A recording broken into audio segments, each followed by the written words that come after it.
Okay, kids, excuse me. Here is Cookies and Crutches by Judy Delton.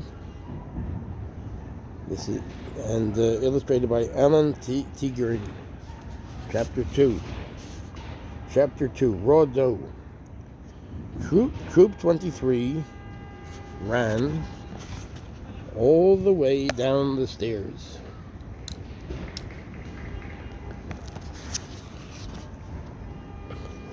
The school bus had waited near the door. Molly wanted to get there first. She squeezed ahead of Sonny Betts. But Rachel Myers was there first. She was in the other first grade. "That's not fair," said Molly. "Your room is closer to the door." "I can run faster," said Rachel.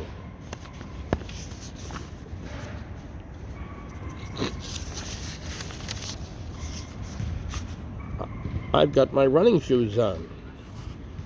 Molly looked at Rachel's running shoes. Everybody had some. Everybody but Molly. Molly's mother said running shoes were not school shoes. "A hex on your running shoes," said Molly, crossing her eyes. "God forbid. You shouldn't say that, kids. Shouldn't do that, kids." Okay. Molly said that when she was mad. It made her feel better. It scared some people. They thought she might really put a hex on them. But she couldn't. A hex was not a real thing. The Scouts got on the school bus. They got off at Mrs. Peters' house. Mrs. Peters was waiting at the door. "We'll meet in the kitchen today," she said. The Scouts followed her one by one. She had bowls and spoons out. She had flour and butter and sugar. Said Molly, rubbing her stomach. Everybody stood around the table.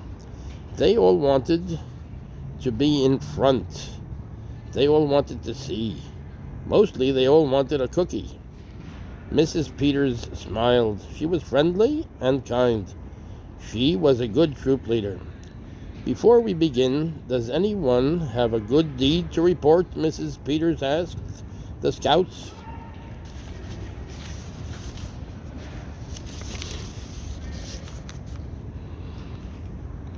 I helped my grandma wash her windows this week," said Sonny Betts. "Good," said Mrs. Peters. "I carried 3 bags of groceries for the lady next door," said Roger White. "Wonderful," said Mrs. Peters. "You've been real peewees this week. Today I will show you how to make easy cookies."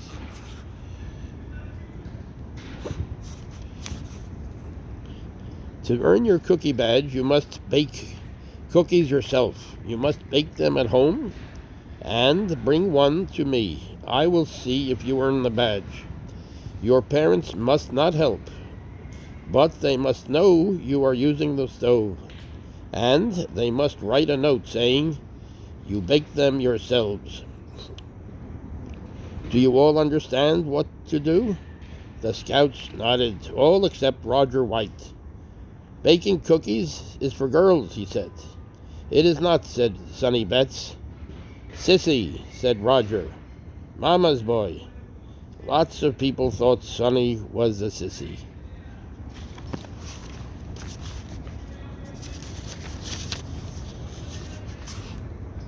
His mother still walked to school with him every morning. She met him after school, too. Mrs. Peters held up her hand. "Do you like to eat, Roger?" she said. Roger nodded. If boys can eat, boys can cook," she said. "Baking and cooking are for everyone." "Yeah," shouted Sonny. "I told you, creep." Mrs. Peters began to measure flour. She explained the measuring cups and the measuring spoons. She mixed the butter and sugar. She put in eggs. She put in flour. She mixed it all up. At the end, she put in chocolate chips and nuts. Said Molly and Mary Beth together. I could eat them right now, before they are baked, said Rachel. Roger made gagging noises. You can't eat raw flour, he said. Yuck. And raw eggs, said Molly, right out of a chicken. It's good, said Rachel. I could eat that whole bowl of dough right now. Now everyone was making gagging sounds. Mrs. Peters had to hold her hand up again. She showed the scouts how to scoop the dough with a teaspoon and put it on